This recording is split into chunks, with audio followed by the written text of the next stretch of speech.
Los buenos días, ¿verdad? A la doctora Amambay Ferreira, de Ciudad del Este. Buen día, doctora, ¿cómo le va? Muy buenos días y a toda la audiencia PDS. ¿Cómo Gracias, están? doctora. Gracias, doctora, por atendernos. Te saludamos acá desde la mesa de trabajo de Por el Imperio de la Ley, Carlos Benítez y Marcos Benítez. Y bueno, referente a esta falla estructural, entre comillas, que tuvo el Palacio de Justicia recientemente inaugurado, que veíamos en imágenes cómo se inundaba básicamente, ¿verdad? Así es, muy buenos días, y Carlos. El día de ayer amanecimos con esa sorpresa de que realmente se inundaba y justamente me preguntaban, llovió bastante en Ciudad del Este, no, al menos en la región que estamos no cayó lluvia, pero sí dentro del predio, del nuevo predio del Palacio de Justicia, sí se produjo una inundación y creo que conforme los videos se puede notar con averías de los equipos informáticos. Menos mal los expedientes, porque aún se maneja aquí el sistema híbrido, contamos con expedientes formato papel y hoy desde el julio del año pasado con el formato electrónico. Pero no obstante, hubieron expedientes, pudo haber corrido el riesgo de que ciertos expedientes se mojen y evidentemente queden destruidos. Nos sorprende porque es un predio que se inauguró, como bien sabemos, el 16 de octubre del año 2020, recordando un poco que era el cumpleaños de la ministra de la Corte Suprema de Justicia, la doctora Gladys Vareiro, incluso superintendente del Alto Paraná. Se inauguró el 16 de octubre, pero recién fue habilitado al público en diciembre. Hubo una premura en cuanto a la inauguración y de allí llegamos a la conclusión, sino que podemos presumir por qué tanto apuro tuvieron que acelerar la terminación de ese edificio, y al acelerar pudieron terminar bien, qué tipos de materiales utilizaron, porque hoy día andan teniendo varios inconvenientes estructurales el predio. Más de 45.000 metros cuadrados de construcción tiene y realmente preocupa. Empezamos recuerdo en el mes de diciembre se vino una lluvia y goteaba en el predio, después hubo inconvenientes con el ascensor. Fueron dándose una sucesión de hechos que realmente llaman la atención, y es importante que salga el Poder Judicial a aclarar qué problema está presentando nuestro predio. Es nuevo y es el momento de reparar. Tiene tres años de garantías conforme me estuvieron explicando, me explicó la presidenta de la circunscripción en su momento, pero no obstante debemos cuidar la vida de los funcionarios y de los justiciables y profesionales que acceden al Palacio de Justicia. Y además, doctora, hay que recordar que tiene un costo de aproximadamente, creo que 35 millones de dólares, ¿verdad? Y eso es dinero público, se usó dinero, plata del pueblo para hacer esta construcción, y la Corte está obligada a administrar bien ese dinero público. Y así como lo estaba señalando, se habría hecho en forma apresurada porque la ministra Gladys Vareiro a toda costa quería inaugurar eso el día de su cumpleaños, que es el 16 de octubre. Por eso la gente tiene muy marcado eso, porque incluso hubo manifestaciones antes, durante y después, e incluso los abogados hicieron una inauguración simbólica después, porque los grupos o los gremios de abogados no fueron invitados para esa habilitación o sea, la inauguración del 16 de octubre. Así es, incluso yo estuve en esa inauguración, que partió por iniciativa de los abogados, de todos los abogados, no de determinadas agremiaciones. Y estuvimos porque al fin y al cabo la Orden de Abogados es uno de los gremios que siempre ha pedido, ha solicitado, incluso ha paralizado el Poder Judicial solicitando la construcción de un nuevo predio. Recuerdo que en un momento dado vino el ministro Bajac acompañado de varios arquitectos de la Corte Suprema de Justicia, planteando la compra de un edificio que la verdad hoy día sigue un esqueleto que queda detrás del antiguo Palacio de Justicia que está sobre Bernardino Caballero, que prácticamente es un predio condenado. conforme entendidos en la materia lo habían manifestado, y nosotros nos opusimos tajantemente y solicitábamos la construcción de un nuevo edificio. Después incluso intentaron comprar el hotel Nobile, que también no era un predio adecuado para el Palacio de Justicia, no iba a ser funcional para lo que se requiere para una atención al público. Nos opusimos también, y hasta que al fin y al cabo se dio la posibilidad, hubo la cesión de esas 3 hectáreas donde hoy día funciona el nuevo Palacio de Justicia, y se erigió ese palacio. Un costo de casi $35 millones es muchísima plata. Tenemos un lindo predio, pero aparentemente en belleza espectacular, pero en la cuestión funcional o estructural, mejor dicho, está presentando varias deficiencias, y no debe ser. Imagínate si ab inicio ya presenta esas deficiencias, ¿qué sería de aquí a 5 años? Claro, y bueno, yo creo que la Corte informó, o la presidenta de la circunscripción, que estaba todavía en proceso de verificación o revisión por parte del Programa de las Naciones Unidas para el Desarrollo, PNUD, conjuntamente con la Corte, ¿verdad?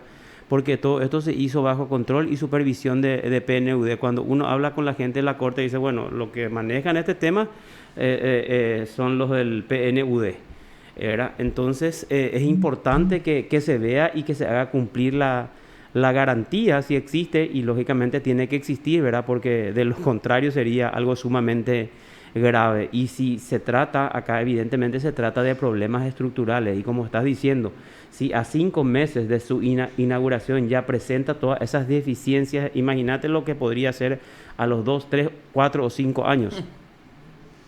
Así es, correcto. Esa es la preocupación que tenemos hoy día todos los abogados, y vamos a solicitar como gremio un informe detallado. Si bien hasta el momento se está investigando, se está averiguando cuál es el problema, y el Consejo de Administración también está aguardando esa conclusión, pero aquí alguien tiene que mostrar la cara y decir cuál es la problemática, y si hubo una falla en la parte estructural debido a materiales que no fueron materiales, digamos, de baja calidad que fueron colocados, saber el por qué, pero tienen que salir a dar una respuesta, y preocupa, y nosotros vamos a solicitar un informe detallado al respecto, porque está en juego la vida de los asociados, de los profesionales, de los funcionarios, de todos quienes acceden al Palacio de Justicia, y no queremos el día de mañana llegar a lamentar ninguna pérdida humana. Tuvimos en su momento el inconveniente con el ascensor, empezó con antes de eso con ciertas goteras que se dan. Esperemos que hasta aquí llegue, que no lleguemos a lamentar nada más grave más adelante. Y bueno, por lo menos tienen el mástil más alto del país y la bandera más ancha. No sé si se iza todos los días o todavía no se hace esa cuestión protocolar, doctora. En honor a la verdad, no me he fijado si hacen todos los días, porque hoy día los profesionales, ya atendiendo que funciona el expediente electrónico, nos recurrimos ya asiduamente a tribunales. Lo hacemos ya de manera esporádica cuando cuando están fijadas las audiencias, o para la presentación de de las documentaciones en la primera presentación de la demanda. A esos efectos nos damos. Doctora, ¿cuándo presentarían ese pedido de informe a la Corte? La próxima semana. Después de la Semana Santa, entonces, ¿sí? Sí, después de la Semana Santa. Ahora mismo no se está realizando, no se hace ninguna actividad presencial. Las audiencias incluso que fueron citadas lo hacen de manera telemática. Los abogados no están frecuentando. Sí, los funcionarios, ellos siguen trabajando, siguen yéndose al Palacio de Justicia, pero no así en el caso de los profesionales, los auxiliares de justicia. Ahora, siguiendo, digamos, con el mismo tema, pero de los que participan activamente en esta actividad diaria, ¿cómo estás viendo la justicia en esa zona del país, en Alto Paraná, en esa circunscripción judicial, doctora? Bueno, no, hace aproximadamente un mes tuvimos una reunión con los miembros del Consejo de Administración, y justamente le manifesté está está funcionando, algunas cosas son en algunos juzgados son muy diligentes y otros no. Y nos preocupa, quiérase o no todavía, la mora judicial, la demora en providenciar oficios, cuestiones así muy sencillas. Estoy recibiendo quejas de los agremiados y es por ello que fui obligada, dentro de la función que desempeño, de transmitirles y ver qué podemos hacer. Pero atendiendo la cuestión de que funcionan en cuadrillas, existe cierta dificultad en trabajar de manera coordinada, entonces digamos que eso llega a perjudicar un poco en la posibilidad de darle celeridad a los procesos. Claro, pero este no es un problema nuevo del Poder Judicial, la mora. Es un problema antiguo, por eso es importante que ustedes, porque justamente se estaba publicitando mucho en estos días, incluso en nuestro diario digital y en otros medios, le dimos bastante destaque a ese pedido o reiteración de pedido del jurado de enjuiciamiento a la Corte Suprema de Justicia con respecto a la lista de jueces que dictan sus resoluciones fuera de plazo y que tengan 2 fallos declarados inconstitucionales en el plazo de 1 año. Es muy importante que se presenten los urgimientos y que se dejen constancia, doctora, que ustedes tengan una estadística, porque vos más que nadie vas a saber que la mora de un juez es causal de procesamiento e incluso de destitución por el jurado de enjuiciamiento de magistrados. Así es. Incluso eso yo siempre les insto a mis colegas que lo hagan. Es una herramienta profesional que tenemos a nuestro favor, que es el urgimiento. Presentemos, porque muchas veces vienen, se quejan y les dicen, ¿y urgiste? O solicito para ver vamos a ver, colega, ¿qué podemos hacer? Y cuando un solo urgimiento no presentó y está pendiente de un auto interlocutorio hace más de 1 año. No puede ser eso, somos profesionales, entonces tenemos que utilizar estas herramientas y así como lo manifestaste, no se realizan o violan lo que es el reglamento. Entonces, señoras y señores, vamos como somos profesionales, entendemos de derecho, entonces apliquémoslo. Pero es lo que muchos colegas dicen, no, pero si yo le urjo me va a quitar en contra. Así mismo, sí. Corremos el riesgo, o si no se enoja conmigo el funcionario, el actuario y todo. No podemos seguir de esa manera. Si empezamos a hacer, si ustedes lo hacen y hacemos de manera constante, yo les puedo asegurar que esto va a terminar. Hay que tener una estadística, doctora, para que ellos no puedan desmentir. Hay que tener datos concretos hacia el gremio que vos presidís específicamente. ¿Cómo es el nombre del gremio?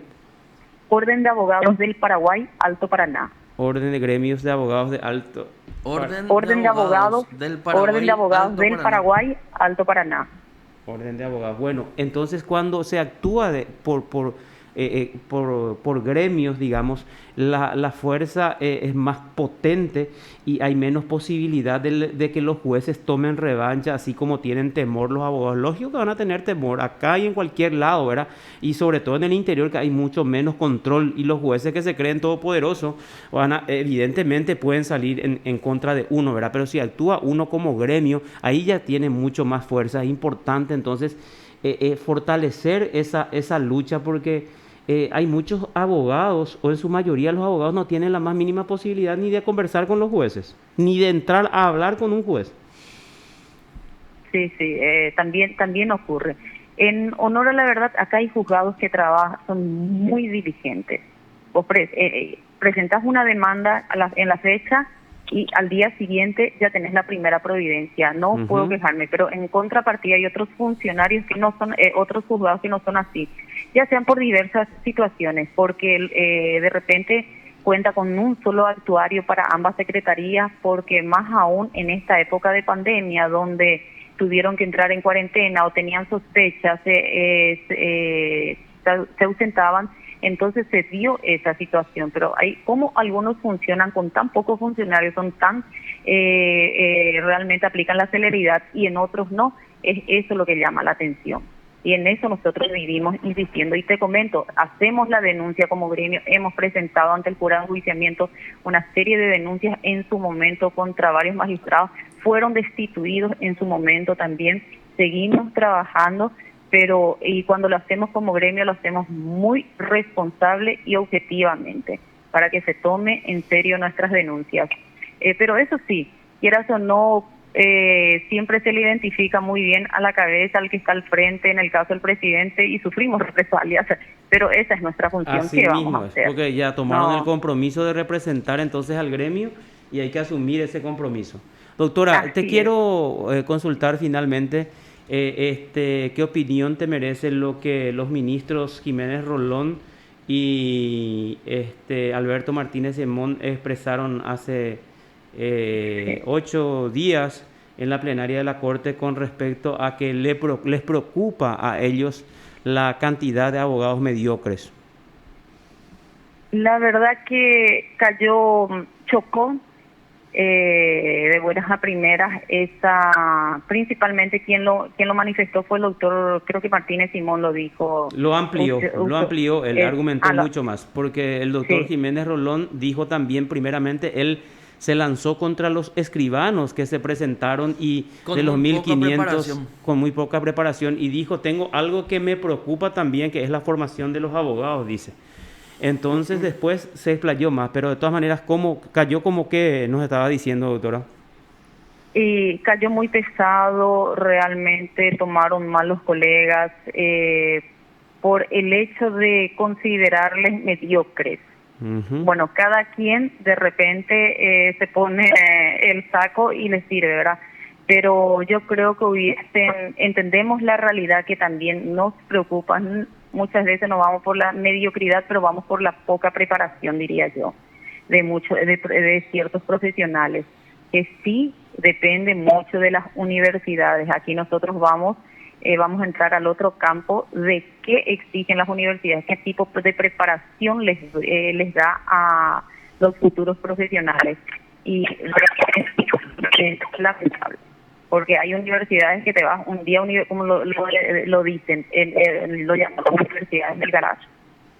Claro, Y que, y qué vos crees? pero Porque muchos colegas tuyos opinaron, bueno, la Corte se tiene que ocupar de los fiscales y jueces también mediocres, dice que están en su cargo hace rato. justamente que incluso se dio difusión de varios aplazos, incluso de camaristas y magistrados, ¿verdad? Al momento de recibir en la escuela judicial y para su admisión. Y eso llamó la atención, es decir, estamos todos, sino que somos muchos los mediocres, no solamente del ámbito profesional, sino Mm. también quienes están ofreciendo ese servicio de justicia. Acá hay que hacerse una mea culpa y empezar a analizar bien la situación, no solamente echarle el fardo a los profesionales. Existe eso, puede ser hasta que exista un poco más de falta de preparación o falta de interés por parte de la persona, pero eso no es la regla, no es la generalidad. Sí, el doctor ¿Sí? Rodríguez Kenie hizo 120 puntos nomás y se aplazó en un examen. Y él dice que recurrió, pidió revisión y según su conteo tiene 135, pero hasta ahora, al menos oficialmente, tenemos que se aplazó, ¿verdad? Y él es un camarista. Pero de todas maneras, si tiene 135 tampoco alcanza el mínimo, Ah, tampoco alcanza el Así mínimo. mismo. porque el Sí, mínimo es Eh, 150 sí. y el máximo 150. es 250. Ah, bueno, entonces 250, así es. igualmente se aplazó entonces. Así Y es. bueno, y realmente y además la mediocridad de un poder del Estado daña muchísimo más al ciudadano paraguayo, al Paraguay entero, que tener efectivamente abogados no muy bien preparados, ¿verdad? O sea, ellos realmente deberían de haber iniciado por su institución la depuración de mediocres, ¿verdad? Correcto. Así, nosotros como gremio incluso estamos asociados al CONAT, que es el Consejo Nacional de Abogados en el del Paraguay, que actualmente le tiene como presidente a Rubén Galeano, él preside, y desde el inicio estamos trabajando sobre la colegiación pública de abogados. Venimos trabajando tratando de que el día de mañana, así como se aplica en el Brasil existe la Orden de Abogados del Brasil, la OAB, que es el órgano encargado de tomarle el examen a los profesionales abogados para habilitarles. Se Hola, cortó. se cortó.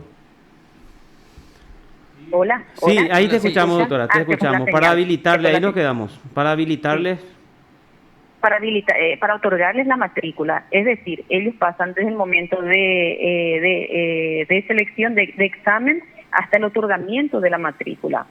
Y nosotros con eso estamos trabajando, porque sí consideramos que es bueno saber el nivel de preparación que tiene el profesional al momento que se le expida la matrícula.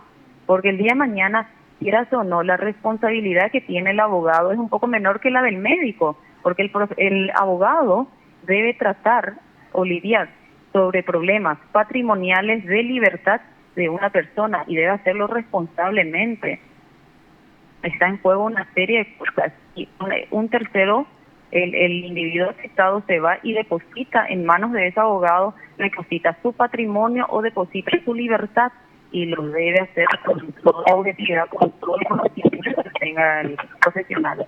Y muchas veces incluso nos dicen, porque una de las características que dijo o nos llamó de mediocre el ministro Martínez, o se expresó de esa manera, es que existen colegas que realmente su preparación, su conocimiento jurídico no es vasto, es mínimo y requiere ese tipo de control de sedazo. Y nosotros con el Colegio Público de Abogados queremos implementar, pero eso debe ser a través de un proyecto, de una ley, y estamos trabajando para que funcione como es similar al Brasil. En el Brasil ellos tienen jubilación, ellos tienen una farmacia que se le otorga a los abogados, tienen varios beneficios también. Además de la preparación de los cursos que se les otorga, nosotros solemos participar de diversos cursos otorgados por la OAB del Brasil. correcto. Doctora, te agradecemos mucho por este contacto y que tengas una muy buena jornada. A ustedes y a las órdenes, y desearle felices Pascuas y una semana de bastante reflexión, y ojalá no tengamos muchos incidentes, y a cuidarse por sobre todas las cosas, que tenemos muchos amigos, muchos conocidos, colegas, y es triste a raíz del COVID. Sí, señora, así mismo es. Gracias, doctora, muy amable. Hasta luego. Hasta Lo luego. escuchaste aquí en PDS. La doctora Amambay Ferreira, presidenta de La la Orden de Abogados Alto Paraná. Sí. Y bueno, Amambay nos dio algunos datos